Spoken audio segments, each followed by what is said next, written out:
fazer a nossa prece. Senhor Jesus, Divino Mestre, que as tuas bênçãos de paz, de compaixão e de misericórdia nos envolvam. Agradecemos pela oportunidade, pelo ensejo renovado de aqui estarmos reunidos novamente, com aquele objetivo da aprendizagem, do estudo da doutrina espírita e do texto do Apocalipse, conjugando-os para alcançarmos um entendimento de textos tão enigmáticos e simbólicos que o Senhor endereçou ao apóstolo João, que com sua mediunidade extraordinária foi capaz de visualizar e decodificar para nós, trazendo de forma misteriosa e simbólica elementos interessantes, extraordinários, que dialogam com o nosso tempo, nessa fase da transição de mundo de expiação e provas para a regeneração. Agradecemos, pedimos o amparo divino dos nossos amigos espirituais, da Fraternidade Espírita Camilo Chaves, e é no seu ambiente que nós nos colocamos, desde já,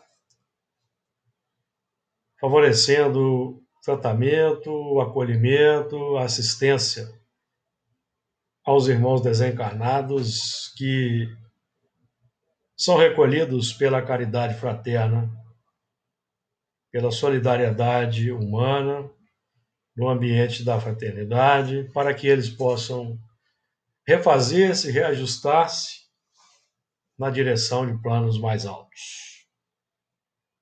Que possamos realizar, Senhor, o melhor ao nosso alcance nesta oportunidade. Muito bem, amigos. Então, vou projetar aqui a tela de hoje, capítulo 15 do Apocalipse.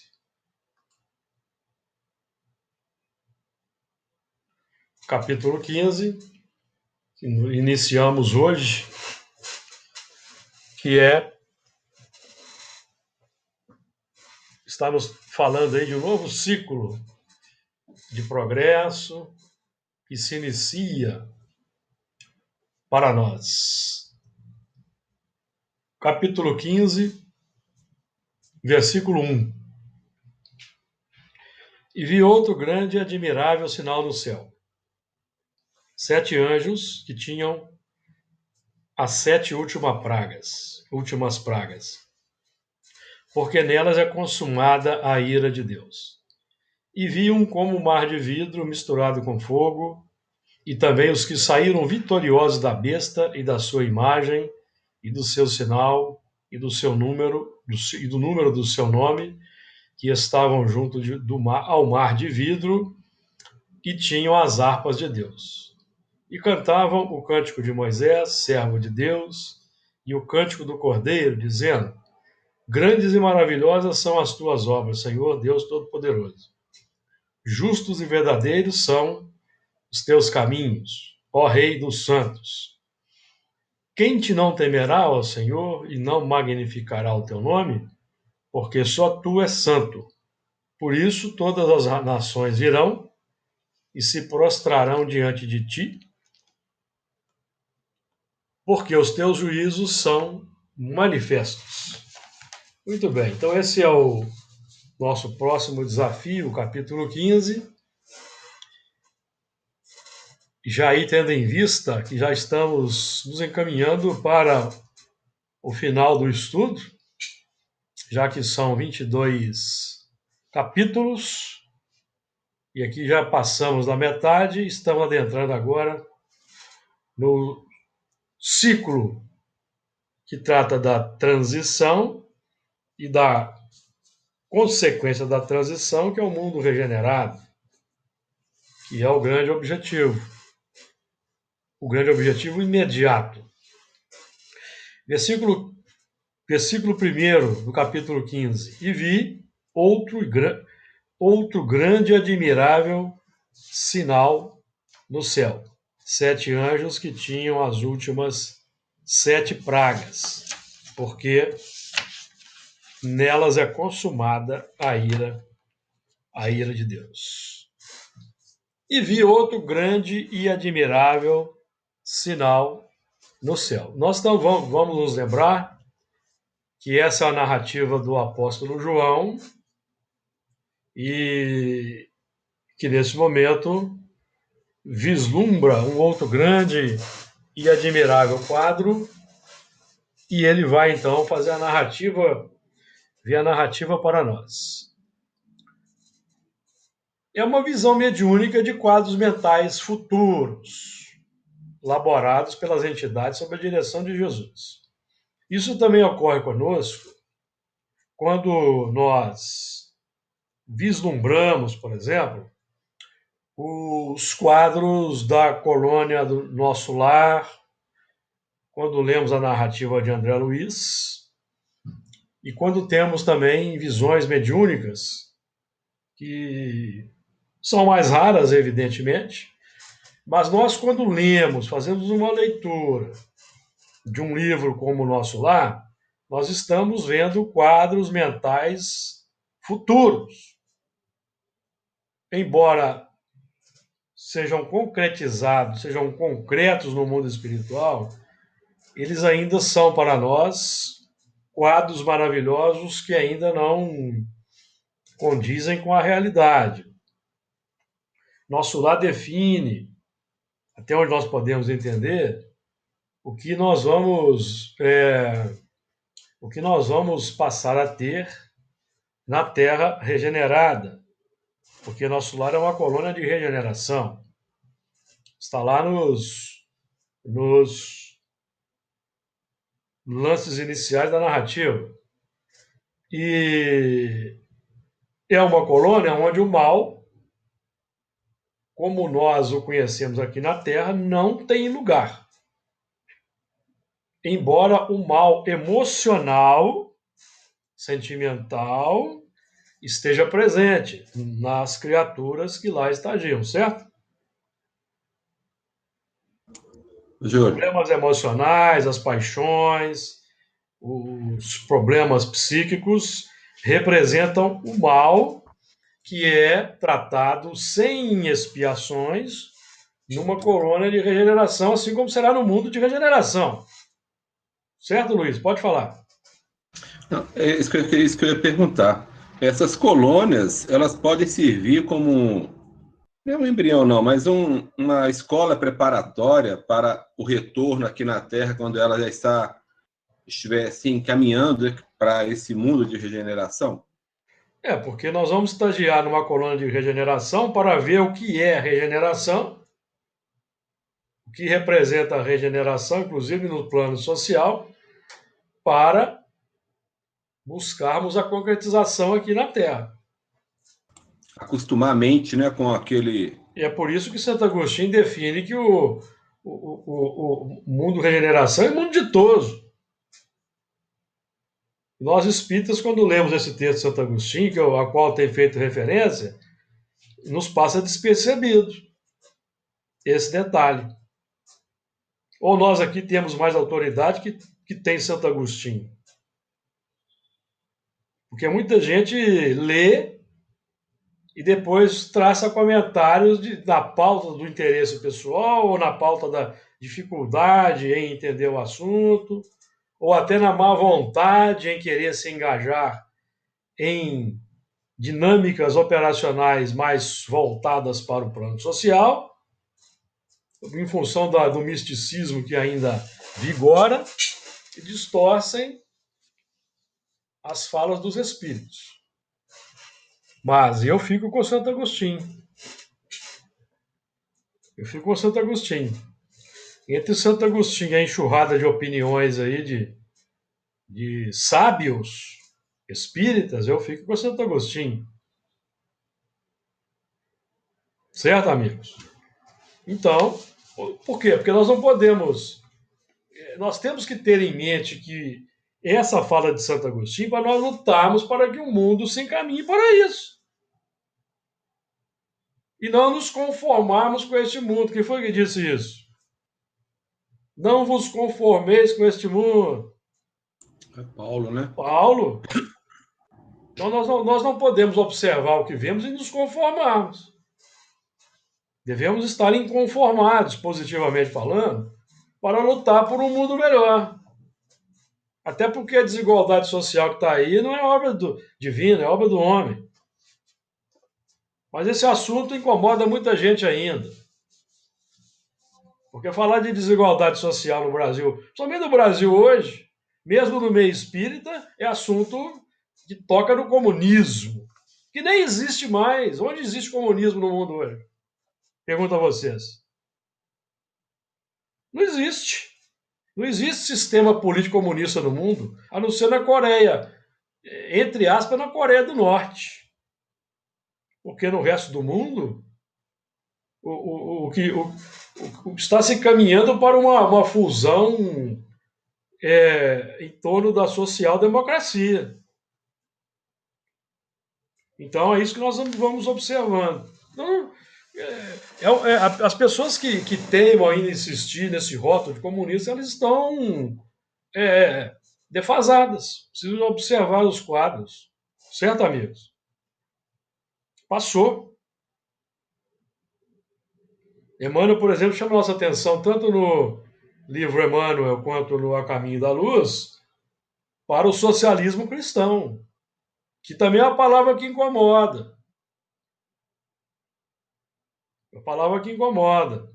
Socialismo. Mas nós aqui não temos, nós espíritas, não temos ou não deveríamos ter tabus ou preconceitos ao tratar desses assuntos. Porque os espíritos tratam, Leon Denis, Emmanuel. Vamos me desculpar, mas entre Leon Denis e Emmanuel e outros palestrantes ou escritores espíritas, eu fico com Leon Denis e Emmanuel. Então aqui é porque Kardec lutava por uma sociedade fraterna, justa. Basta vocês lerem por exemplo, na Revista Espírita, a viagem espírita que Kardec fez. O discurso de Kardec na viagem espírita de 1800 e... Já vou falar aqui para vocês. Ó. 62, não? 62, isso mesmo. Discurso admirável, que ele chama a atenção para o sistema da caridade, da fraternidade. Que é não importa que seja chamado de socialismo. Não importa. Porque os movimentos aí, até o próprio comunismo, surgiu no mundo numa época em que o capitalismo massacrava as pessoas. Por que surgiu o comunismo no século XIX? Porque a Revolução Industrial obrigava mulheres e crianças a trabalhar 12 horas por dia. Então nós temos que contextualizar. Não é fazer uma análise reducionista, como a gente vê no movimento espírita. Nós somos espíritas, amai-vos, instruí-vos. Para não repetirmos bobagens, falarmos bobagens aí e denegrimos a imagem do espiritismo, porque a imagem do espiritismo no Brasil hoje aí, fora do movimento espírita, não é boa não, amigos. Não é boa não. Os espíritas têm sido colocados aí alinhados com os radicais religiosos. Têm sido colocados. Culpa de quem? Do espiritismo? Não, culpa nossa.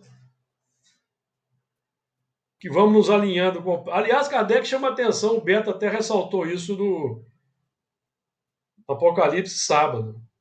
O Allan Kardec chama atenção para o preconceito. Ele destaca o preconceito como um dos males. Então nós temos hoje o preconceito permeia toda a sociedade brasileira. A não aceitação das diferenças, a condenação dos diferentes, o julgamento raso das personalidades, certo? E nós aqui estamos estudando para quebrar os preconceitos, amigo. A doutrina espírita é uma doutrina extraordinária, alinha um pensamento avançado. Doutrina espírita, Livro dos Espíritos, Evangelho segundo o Espiritismo. Porque a doutrina dos Espíritos está no Livro dos Espíritos. Doutrina dos Espíritos. Quando nós lemos a Gênesis, nós lemos Céu e Inferno, nós vamos nos deparar com o comentário de Kardec. Então, a doutrina espírita pura, ela está no Livro dos Espíritos. E nós não encontramos nenhuma nota de preconceito no Livro dos Espíritos. Por exemplo, Allan Kardec, na Gênese, faz uma análise das raças humanas de acordo com a ideia da época. Hoje, você lê o texto, o texto parece um absurdo, mas temos que contextualizar. Ali é a opinião de Kardec. E Kardec não é um espírito perfeito, é? Não é. Então, ele está sujeito à mentalidade do seu tempo. Ô, Júlio, Diga, Luiz. mas mesmo assim, ele ainda não se posiciona a favor daqueles conhecimentos que vão gerar esse tipo de conceito, né, diferenciando de uma forma negativa o ser humano. Sim, sem dúvida. Né? Sem dúvida. É dos poucos comentários de Kardec que você pode... Tem gente que tira, descontextualiza e vê com os olhos de hoje, não contextualiza.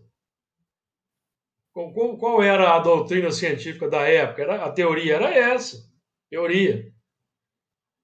Então, temos que contextualizar. Mas esse tipo de entendimento, vocês podem ler de cabo a rabo o Livro dos Espíritos, não vão encontrar. Porque ela é inatacável, a doutrina dos Espíritos. Inatacável. Agora, foi dita a primeira palavra, como Kardec ressalta. Ela vai sendo... o edifício vai sendo complementado. Os princípios básicos vão sendo melhor entendidos, explicados, melhor analisados. Mas os princípios básicos são inatacáveis. Todos eles. Porque eles repousam nas leis naturais.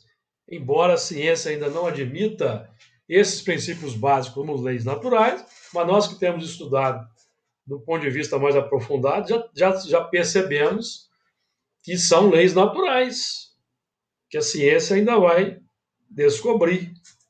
Então, vi um outro grande e admirável sinal no céu, que a doutrina espírita hoje, por exemplo, nos ajuda a ver. Nos ajuda a vislumbrar. E nós, na reunião de segunda-feira aqui, temos visto sinais extraordinários, ou não temos? Nós trabalhamos, é até interessante, porque nós estamos vendo os sinais grandes e admiráveis no céu, no futuro, mas nós estamos sendo chamados a rever o passado para nós não incorrermos nos mesmos erros e partir para esse futuro que nos aguarda. E vi outro grande e admirável sinal no céu, 7 anjos que tinham as 7 últimas pragas. 7 anjos são as facetas de manifestação do pensamento divino em nosso meio, pelos emissários da bondade do alto, ou os fatores indutores que ocorrem para nos favorecer. O que nós estamos dizendo no plano prático? Os 7 anjos como o conjunto, o grande conjunto que se manifesta no plano social, das situações, das circunstâncias, dos acontecimentos, das pessoas, dos espíritos que concorrem, segundo a misericórdia divina, para nos favorecer. Que é o grande meio aí, heterogêneo, que nós temos trabalhado também com base no texto de Santo Agostinho. Aquele meio heterogêneo constituído por 3 grandes grupos de espíritos, que o irmão Jacó, no livro Voltei, decodifica um pouco mais o entendimento, que são os espíritos selvagens, os semi-selvagens e os mais adiantados. 3 grandes grupos, os mais adiantados abraçando os menos adiantados para favorecer a sua educação. Quando os mais adiantados não cumprem o seu papel, a parte que lhes toca na obra da criação, quando eles não cumprem o seu papel, negligenciam a educação dos espíritos que estão na infância da humanidade, ocorrem os tristes quadros que temos visto na nossa sociedade hoje, que teve um desfecho hoje lamentável. Teve um desfecho hoje lamentável. Por quê? Porque os mais adiantados não proporcionam a correção adequada, a educação adequada dos selvagens. As cadeias não educam. As cadeias não proporcionam meios de trabalho, educação, um meio digno para que esses espíritos possam entender que a humanidade é fraterna, é boa, é compassiva. Como isso não acontece, os próprios selvagens se tornam os elementos que vão impactar a sociedade, amigos. O mal é o seu próprio remédio. Então, a negligência vai gerar a reação. Perceberam? O movimento? Nós temos uma justiça parcial, uma justiça que, de fato, não se interessa em grande escala pelo bem-estar das classes sofredoras, no Brasil, pelo menos. Vamos falar aqui do Brasil, porque o nosso problema é o Brasil. O Brasil que muitos acham ser a pátria do Evangelho, o coração do mundo. Então eu convido os amigos a visitarem uma cadeia, uma penitenciária, para ver se ela reflete o coração magnânimo de Jesus. Eu conheço os políticos aí envolvidos em corrupção, na compra de vacinas, lucrando, enquanto o povo está desencarnando por falta de vacina. Ou vocês não estão acompanhando os acontecimentos? Isso é característica de mundo de expiação e prova egoístico, em que o egoísmo selvagem predomina. O povo morrendo por falta de vacinas e os políticos buscando um meio de ganhar uma comissão nos contratos de compra das vacinas. Acontecendo, meus amigos, hoje no Brasil, eu sinto muito se eu tenho que falar disso aqui. Porque se nós estamos vendo um grande e admirável sinal no céu, nós vamos ver as mazelas da terra. Somente do Brasil. Nós estamos colocados aqui no Brasil para quê? Nós espíritas cristãos, para quê? Para fazer coro com preconceito? Para fazer coro com injustiça? Para fazer coro com os fortes que massacram os fracos? É para isso? Que nós estamos aqui reencarnados como espíritas cristãos? Ou é para fazer coro com Jesus, que é o modelo e guia, o mestre da compaixão, da bondade e da piedade? Para fazer identificação, meus amigos. Allan Kardec vai definir para nós temos dois sistemas. O melhor sistema é aquele sistema que mais se aproxima da fraternidade. E isso se aplica no campo político ou não aplica? Ou não aplica? Lógico que aplica, amigos. Não aplica? Então, o grande e admirável sinal no céu revela a mazela da terra, do coração. Do mar, nós vamos estudar o mar aqui no versículo 2. Não é? Então, e é por isso que as casas espíritas, a nossa, por exemplo, tem um trabalho admirável. A nossa Fraternidade Espírita Camilo Chaves tem um trabalho admirável, porque ela tem várias frentes de socorro ao desamparado, ao filho do Calvário, que não tem o necessário. Fraternidade Espírita Camilo Chaves tem um amplo sistema de socorro aos necessitados. Por que tem que ter esse tipo de trabalho? Porque na sociedade vigora a desigualdade social, que é concretizada pelo egoísmo. Questão 806. Esse assunto da desigualdade social incomoda muita gente, e eu não tenho nada com isso. Esse assunto espírita. Está lá na questão 806.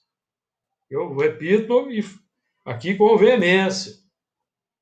Desigualdade social não é obra divina, é obra dos homens. Então nós temos que retificar, meus amigos. E é por isso que a nossa Casa Espírita nós distribuímos cesta básica, enxovais, agasalhos e uma série de outras atividades que é para abraçar o filho do Calvário que está aí jogado enquanto os políticos estão aí buscando meios de ter um lucrinhozinho com vacinas. Pode falar, ô Fernando, você desculpe eu ter me estendido aqui. Pode falar. Está tudo no contexto. Eu só queria fazer uma observação, desculpe se é inoportuna, é que você disse as pessoas que são mais adiantadas, eu tenho minha dúvida. No meu entendimento, elas estão em posição mais adiantada, né? Não, aí você vai me desculpar a franqueza.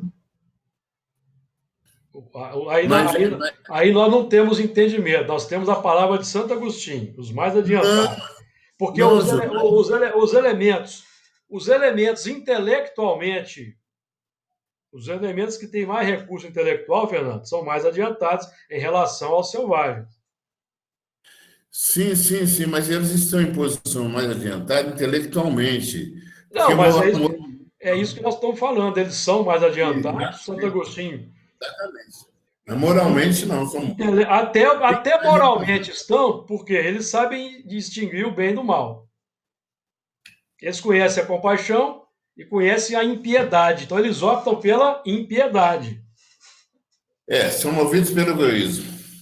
Não está lá no livro que nós aqui lemos de Cós Salteado, capítulo 6, que Jesus Cristo foi o campeão, foi o vencedor do mal, sede vós outros vencedores da impiedade. Mas a gente lê, entra por aqui, sai por aqui. Ó. Não é isso? Porque na vida prática, os elementos massacram. Então, esse assunto é um assunto que eu tenho certeza que quando o movimento espírita estiver mais amadurecido, porque o movimento espírita também está na infância, isso vai ser tratado, vai ser debatido com veemência. Por enquanto não, porque tem um fundamentalismo aí, tem patrulhamento ideológico em todas as... No movimento espírita tem patrulhamento ideológico, meu amigo. Se vocês não viram, presta atenção. Tem patrulhamento ideológico. Temos aí censura. Censura a participação até em Facebook. Tenho visto isso. Elementos querendo definir o que o outro deve ou não deve fazer na sua vida particular.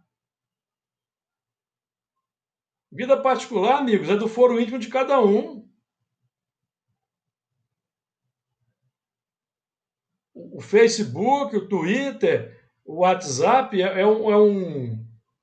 uma ampliação da nossa atuação no plano social. Eu não posso aqui falar para vocês assim, ó, cuidado com o Facebook, vocês jamais vão me ouvir falando isso aqui. Então nós temos que ter esse tipo de visão, esse tipo de cuidado. Nosso objetivo aqui é debater espiritismo. Por isso que eu até entrei no comentário do Fernando, porque Emmanuel fala para a gente o seguinte, Fernando: leia Kardec, estudar Kardec, comentar Kardec, debater Kardec, meditar em Kardec. Emmanuel. Que é para nós banharmos a nossa opinião pessoal no Espiritismo. Banhar a nossa opinião pessoal, para a nossa opinião pessoal representar a opinião espírita. Aliás, tem até um livro do André Luiz que chama Opinião Espírita, não tem? Opinião Espírita. Que é o que de melhor nós temos aqui. Sinto muito se isso vai desagradar a outras religiões aí. Mas é o que de melhor nós temos no momento. Não é o que de melhor nós temos no momento? Então, porque abrange o mundo espiritual, a reencarnação, o passado, mostra o futuro. Então, tudo isso a filosofia não leva em conta. As religiões também não levam em conta. Porque para as religiões você ou vai arder para todo sempre no inferno, ou vai para o céu, ficar chupando uva deitado na grama verde. Talvez abanado pelos modernos escravos espirituais, né? Quem sabe? Tem muita gente que vai achar isso, gente. Ou não tem? Visão aí antropomórfica. Muito bem. Então, os 7 anjos definem facetas da manifestação do pensamento divino, no nosso meio. Já estudamos aqui as 7 igrejas. Obviamente que nós temos sistema. Todas as religiões são respeitáveis, tá, amigos? Eu não estou aqui denegrindo as religiões, mas nós temos que reconhecer que o espiritismo está um pouco à frente, não está? Porque a doutrina espírita é um humanismo qualificado. Humanismo qualificado, altamente qualificado. Os espíritos chamam a atenção para combatermos o ódio, o egoísmo, o orgulho, a vaidade, os preconceitos de casta, de cor, de raça. Isso tudo está na doutrina espírita. Agora, infelizmente, o meio, no Brasil pelo menos, né, o meio e cultiva os maiores e mais ampliados preconceitos ao meio religioso. Ou não é? Infelizmente. Nós temos que reconhecer e identificar para não repetirmos. Para não repetirmos. Principalmente as condenações, porque hoje o espírita não manda para o inferno, não, mas ele manda para o chupão. E para o umbral. Então, nós temos que ter cuidado, certo? Então, os 7 anjos que tinham as últimas 7 pragas. Tinham as últimas 7 pragas. Saída do ciclo de reencarnações expiatórias sob a lei de causa e efeito. Então é a libertação, vai ser a reencarnação. Nós vamos ver aí à frente aí, a reencarnação para regeneração e avanço no campo da consciência desperta. essas pragas na pauta da lei de destruição, os flagelos, destruidores. Aí, na pauta dos flagelos destruidores, nós vamos ter os flagelos naturais e os flagelos causados pelo homem. Um exemplo de flagelo causado pelo homem, Kardec diz para nós aqui, ó. Senhor Allan Kardec, hein? Quando se generaliza, a suspensão do trabalho assume as proporções de um flagelo com a miséria. Então, nós temos o flagelo natural e o flagelo causado pelo homem,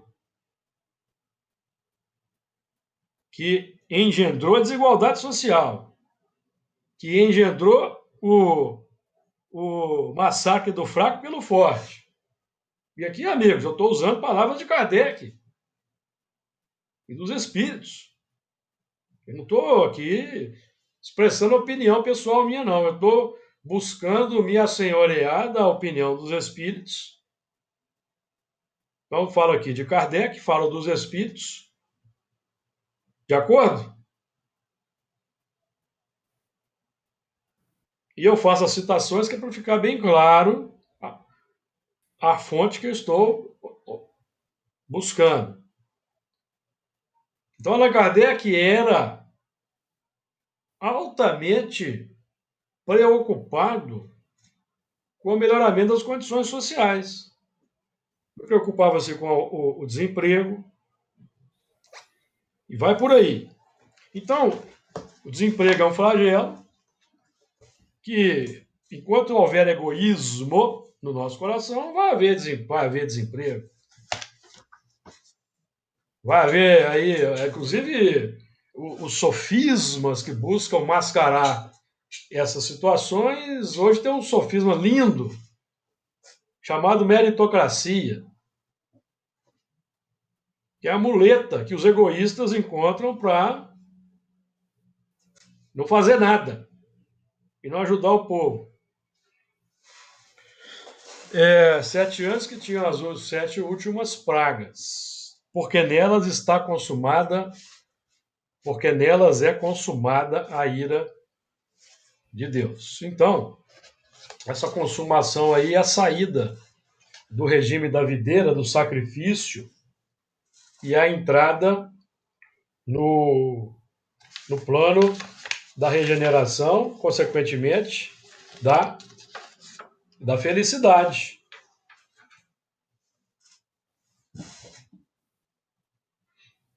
De acordo?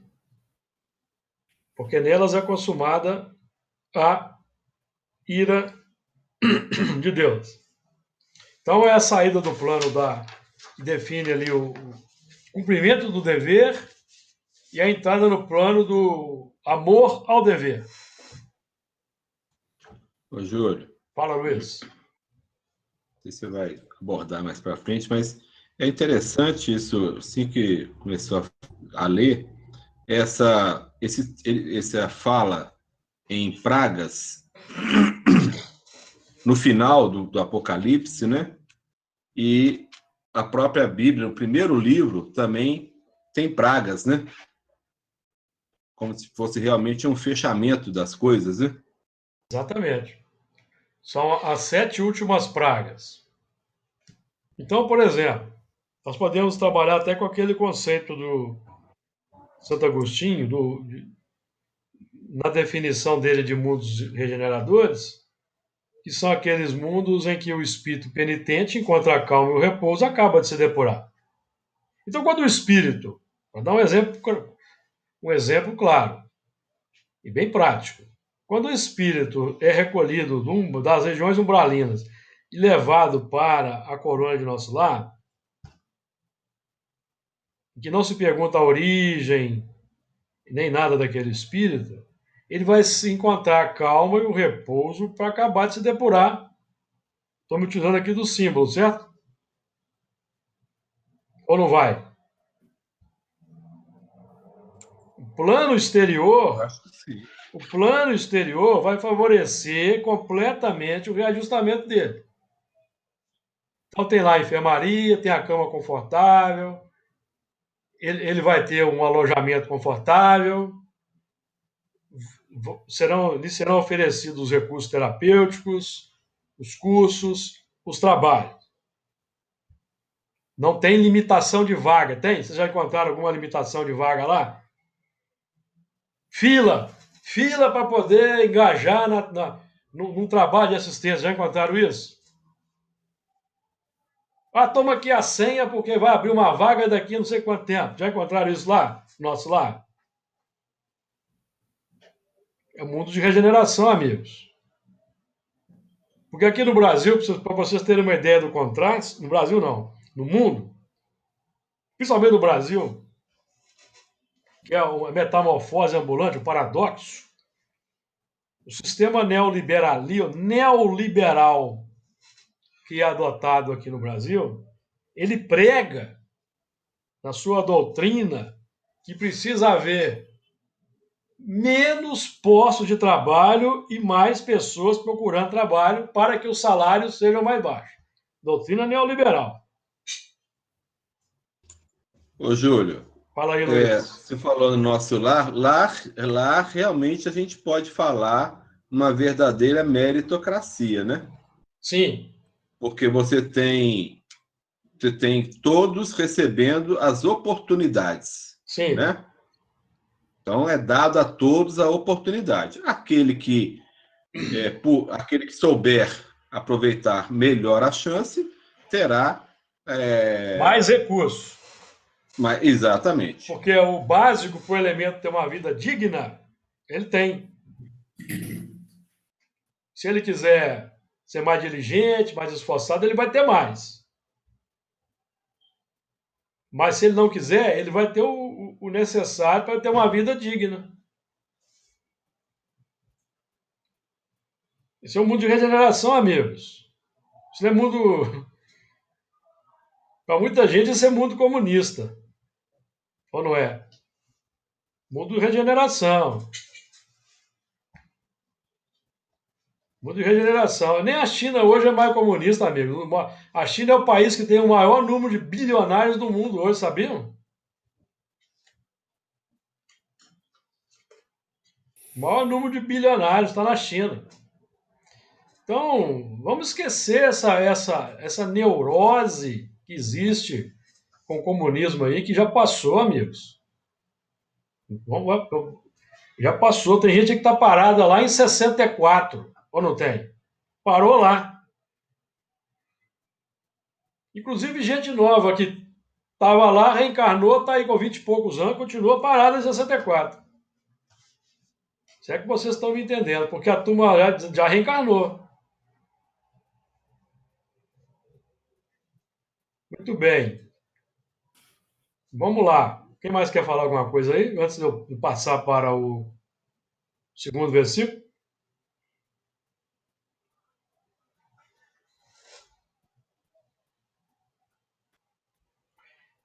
Dois. E vi um como mar de vidro, misturado com fogo.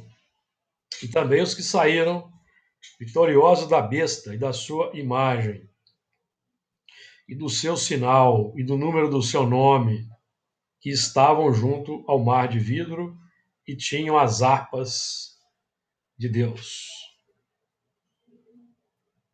Veja que interessante. E vi um como o mar. Então aqui nós vamos com calma aqui, vários aspectos aí que nós vamos trabalhar com calma, hein? O mar define o plano natural das reencarnações. E o mar também provê o ser, não é do mar que a vida veio? O mar provê, então, a vida. Ou seja, o plano social das reencarnações provê a vida do que trazemos na intimidade. Os valores vivos da nossa intimidade vão encontrar forte apoio no mar da experiência humana ou não, dependendo da nossa intenção e direção da busca. Se a busca for pelo bem, esse mar também vai prover a vida. Porque hoje nós já temos aí, para quem quer fazer o bem, nós temos inumeráveis instituições no mundo. embora elas sejam atacadas, nós temos aí inúmeras instituições, organizações não governamentais que oferecem oportunidade para nós agirmos até a distância. Também são atacadas e são criticadas. Mas nós já aprendemos com Allan Kardec, no livro A Gênese, e eu vou repetir aqui, no item 24 da Gênesis, capítulo 18. Todas as ideias progressivas são, de seu ponto de vista, ideias subversivas, e por isso dedicam a elas um ódio implacável e lhe fazem uma guerra obstinada. Isso aí se aplica no plano social, e nós temos visto isso aí, não precisa nem de ser desenhado. As ideias mais nobres, as ideias de inclusão, as ideias mais progressistas sendo atacadas, chamadas de subversivas. Inclusive com elementos saudosistas das ditaduras aí, querendo retroceder no tempo, para impor o seu ponto de vista tacanho, reducionista, nada cristão, condenatório do próximo. É o sistema que está aí querendo, mas pelo que estamos vendo aí, está passando. E vai passar como um pesadelo. Porque nós vamos olhar um pouco mais à frente, vamos olhar para trás e vamos ver que foi um pesadelo que nós vivemos.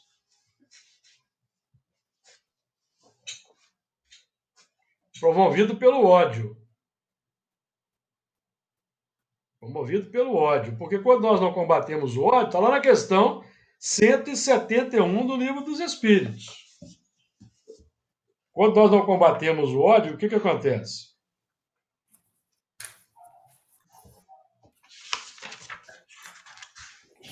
Falando da justiça da reencarnação. Só entre os egoístas se encontram a iniquidade, o ódio implacável e os castigos sem remissão. O ódio é a cria predileta do egoísmo. Nós aqui somos chamados a identificar os que odeiam, amigos. Porque o mundo, Jesus chama atenção para nós não sermos impiedosos. Não sermos impiedosos. Nós aqui não combatemos pessoas, nós combatemos ideias. Porque as pessoas que expressam tais ideias são dignas de comiseração. Quanto tempo elas levarão para mudar o seu coração? Quantas reencarnações? Quantas existências? Quantos impactos serão necessários para que se mude um coração endurecido, que não tem empatia pelo sofrimento do próximo? Então vamos orar, vamos ter piedade e compaixão, mas vamos lutar para melhorar as coisas. Nós não podemos mais embarcar naquela nau da omissão, conforme a questão 932. E vi como um mar, então nós estamos vendo o mar. O palco das reencarnações. Nós estamos vendo o mar para quê? Para jogar pedra, condenar, ou é para melhorar esse mar? Nós estamos vendo o mar. O João viu como o mar foi mostrado, que tem aí implicações interessantes, né? Símbolos interessantes. O mar de vidro. Então, veja que interessante. O mar de vidro. O vidro define transparência, possibilidade de visão nítida e clara do que permeia esse mar e do que aí está. Que hoje nós estamos tendo a oportunidade de ver a efervescência das ideias, a ebulição das ideias, o joio misturado com trigo, é para haver a identificação e a seleção. O conhecimento espírita nos permite a transparência interna, de nos vermos nossos defeitos, nossas deficiências, as imperfeições e os potenciais que já trazemos. O mar de vidro. Então, o mar de vidro simboliza consciência nítida dos valores e das dificuldades a serem administrados na reencarnação. Porque esse vidro vai ser transmudado em cristal, e o cristal nos fala de Cristo. Fala de Cristo, certo? E é o objetivo. Então, é o plano amplo das informações e componentes clarificadores. Vi um como mar de vidro misturado com fogo. Fogo da consciência desperta. O fogo da renovação consciente. Não mais o fogo do impacto. Não mais o fogo do impacto, embora ainda exista. Em grande escala, evidentemente. Em grande escala. Nós vamos notar, se nós observarmos o mundo, os países aí mais avançados, tecnologicamente, por exemplo, e socialmente, nós vamos notar que esses impactos dolorosos têm diminuído. Ou não tem? Tem diminuído. No Brasil, nós estamos vendo aí o grande laboratório do impacto difícil, duro, que é um alerta para nós, principalmente nós aqui, espíritas cristãos, para nós nos aplicarmos com afinco, ajudar Jesus a mudar esse quadro, melhorar esse quadro.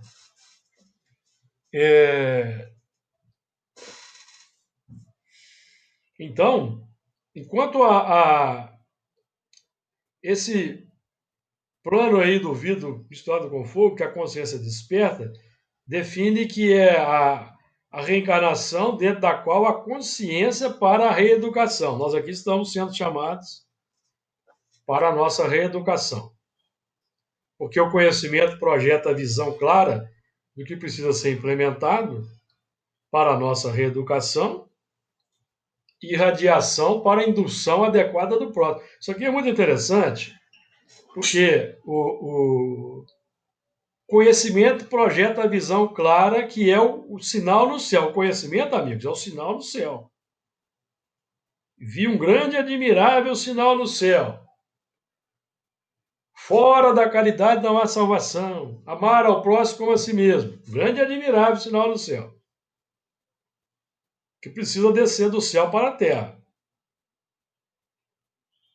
Porque descendo do céu para a terra, pela reeducação, pelos esforços por domar as inclinações más, nós vamos entrar no plano definido por Santo Agostinho dos mais adiantados que favorecem a educação dos menos adiantados, no texto que eu citei aqui.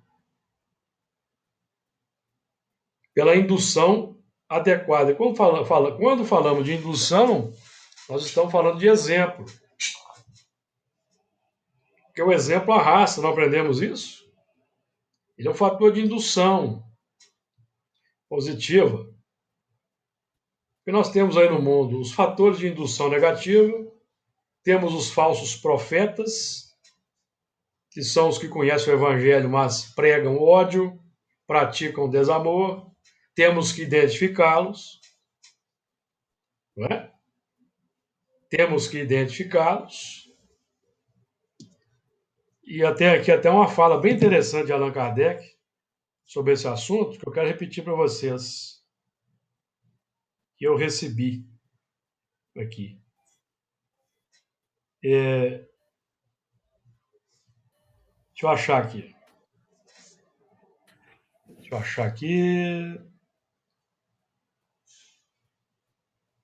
Que alguém quer fazer algum comentário enquanto eu procuro?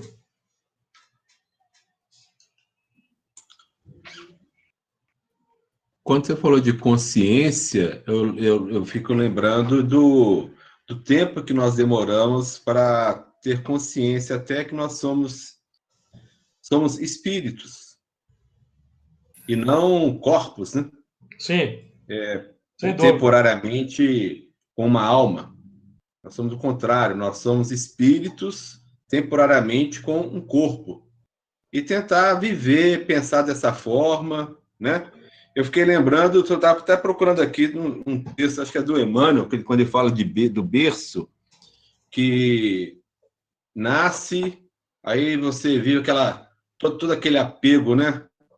Pelas coisas materiais que nos atraem, e você passa lotado. E aí desencarna, fica naquela meio que confuso e tudo, depois você reencarna de novo e não adquire essa consciência que você está falando aí, ó, Sem dúvida. da vida, É né? porque é a maneira de encarar o espiritismo ainda segundo a tradição antiga, da religião antiga, como uma religião. O elemento vai para o templo, como ele ia para o templo espírita, como ele ia para o templo da outra religião tradicional. Kardec vai dizer assim, ó, falando de dois sistemas, né, dois sistemas que se contrapõem, ó, é na Revista Espírita, na Viagem Espírita de 1862. Desde que a divisa do Espiritismo é amor e caridade, reconhecereis a verdade pela prática desta máxima, e tereis como certo que aquele que atira a pedra em outro não pode estar com a verdade absoluta. Meus amigos, atirar a pedra é diferente de identificar o mal, tá? São duas coisas diferentes. O Evangelho segundo o Espiritismo chama ao trabalho de identificação do mal, capítulo 10, itens 20 e 21. Agora, identificar o mal e jogar a pedra naquele que é protagonista do mal, aí que é o erro. Tá? Então, o Kardec vai dizer, desde que a divisa do Espiritismo é amor e caridade, reconhecereis a verdade pela prática desta máxima, e tereis como certo que aquele que atira a pedra em outro não pode estar com a verdade absoluta. Quanto a mim, agora aperta o cinto aí, tá? Aperta o cinto, se possível amarra até o pé na cadeira. Quanto a mim, senhores, ouvistes a minha profissão de fé. Se, que Deus não o permita, surgissem dissidências entre vós, digo com pesar, mas digo com pesar, eu me separaria abertamente dos que desertassem da bandeira da fraternidade, porque aos meus olhos não poderiam ser encarados como verdadeiros espíritos.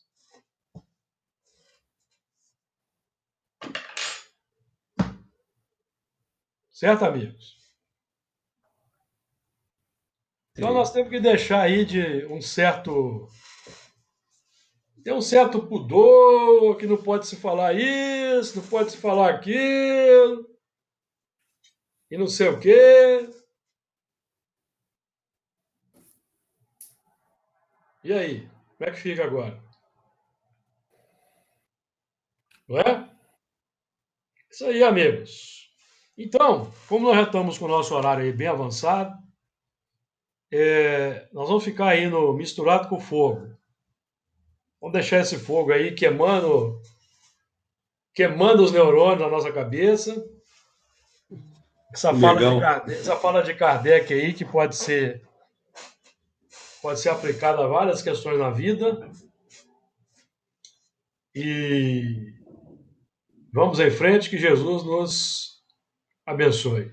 Semana que vem nós vamos trabalhar, continuado aí, né, do versículo 2, porque ele vê, vejam bem, é uma dupla visão, ele vê a dificuldade e o aspecto positivo dentro da dificuldade, que é a consciência nítida, e também os que saíram vitoriosos. Vejam que interessante, que é o nosso trabalho da semana que vem. Que Jesus nos permita estarmos de volta.